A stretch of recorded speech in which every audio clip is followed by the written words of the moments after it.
Bienvenue sur Profond Sommeil Méditation. Avant de commencer notre méditation et rentrer dans notre profond sommeil, nous allons commencer par une histoire. L'histoire d'un jeune qui croyait qu'il était rejeté, qui croyait qu'il était seul, qui croyait qu'il ne pouvait rien faire sur cette terre. Ce jeune homme était si beau, était si joyeux. Tout le monde l'aimait. Mais lui, il considérait comme moins. Il vivait dans la précarité. Il ne croyait pas en lui. Alors que ce jeune, il avait les capacités d'adaptabilité. Il était capable de réaliser les grandes choses. Mais il n'avait pas la foi en lui, ni la foi en Dieu. À cause de manque de foi, alors il s'est retrouvé derrière le village, seul, abandonné de tous. Il n'y avait plus l'espoir. Il n'y avait plus le courage. Il était caché derrière tout le monde en disant: je suis pauvre, ma famille est pauvre et moi aussi je suis pauvre.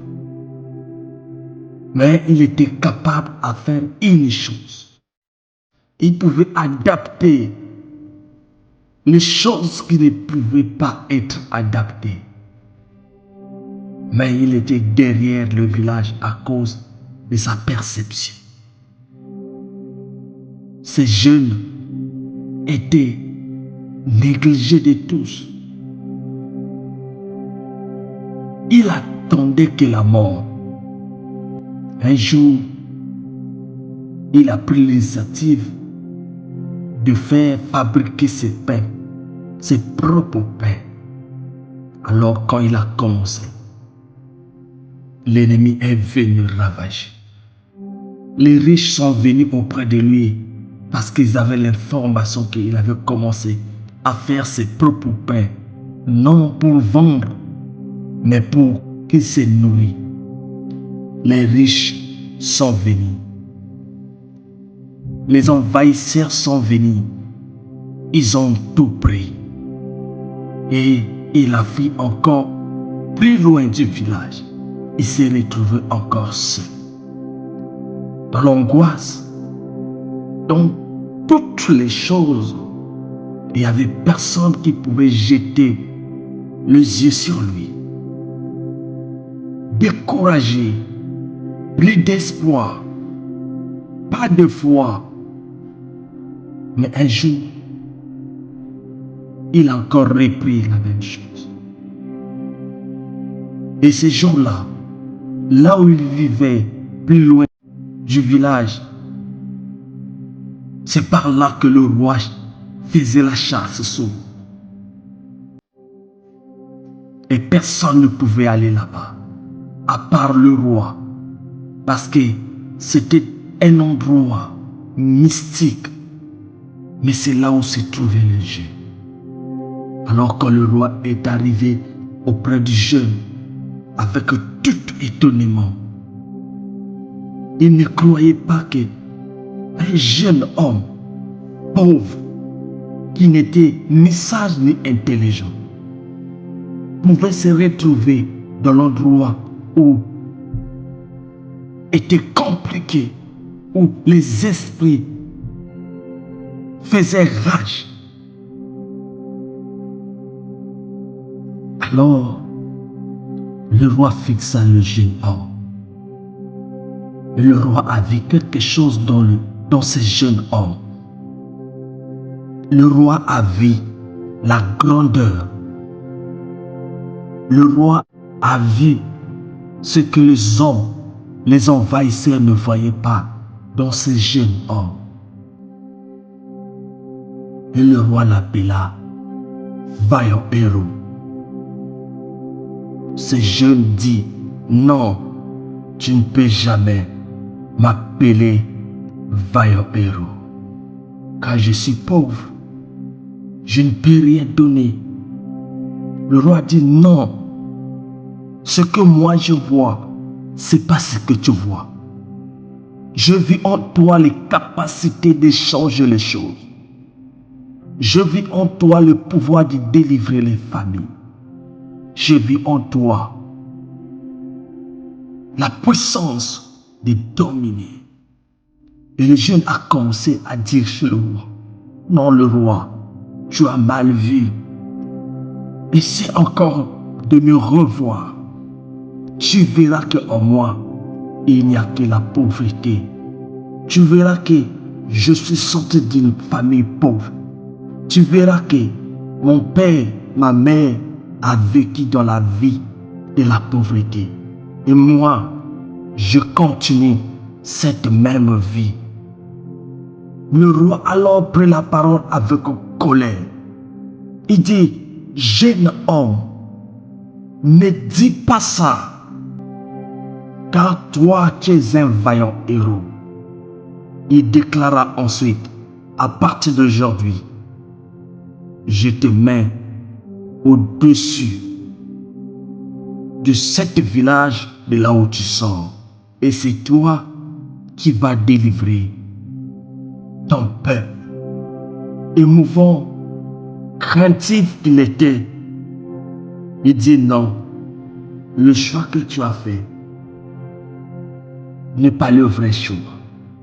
Car il y a des gens qui sont plus forts, plus intelligents, plus habiles dans le village. Ma famille est la toute dernière des familles de mon village. Et je suis le plus pauvre de notre village. Alors, le roi s'énerva encore de nouveau, dit, c'est toi que j'ai choisi. Tu es un vaillant héros. Merci pour le temps que vous m'avez donné pour vous raconter cette histoire. Cette histoire est tirée de la Bible, dans le livre des Juges, chapitre 6. C'est l'histoire de Gédéon.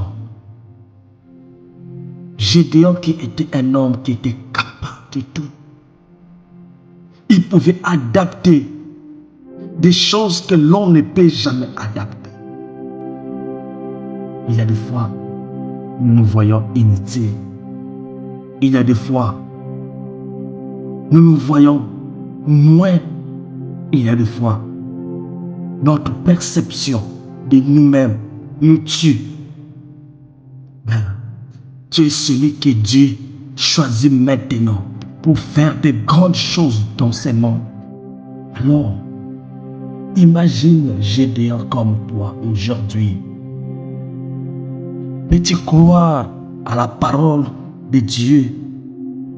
Peux-tu accepter que c'est toi qui es l'outil idéal que Dieu a choisi sur cette terre pour changer les vies, changer les familles et changer une génération? Oui, Dieu se manifeste toujours à travers des hommes. Depuis Adam jusqu'à aujourd'hui, il utilise toujours les humains. Mais crois seulement à la parole de Dieu. Crois qu'il peut faire de grandes choses avec toi. Vois-toi comme Gédéon avant que tu puisses rentrer dans un profond sommeil avec une nouvelle perception d'un vaillant héros. Maintenant, je te laisse le temps de méditer sur ton Dieu et sur toi. Quelle relation que tu as avec ton Dieu? Qu'est-ce que tu veux que Dieu puisse faire à travers toi sur cette terre? Accepte-t-il d'être un moyen par lequel les familles, les nations, une génération sera sauvée? Oui, c'est possible. Oui, c'est possible. Merci beaucoup. Maintenant, il est temps de méditer et d'entrer dans un profond sommeil. Vois-toi comme Gédéon et que Dieu apparaît devant toi maintenant. Et il te dit, vaillant héros, vaillant héros.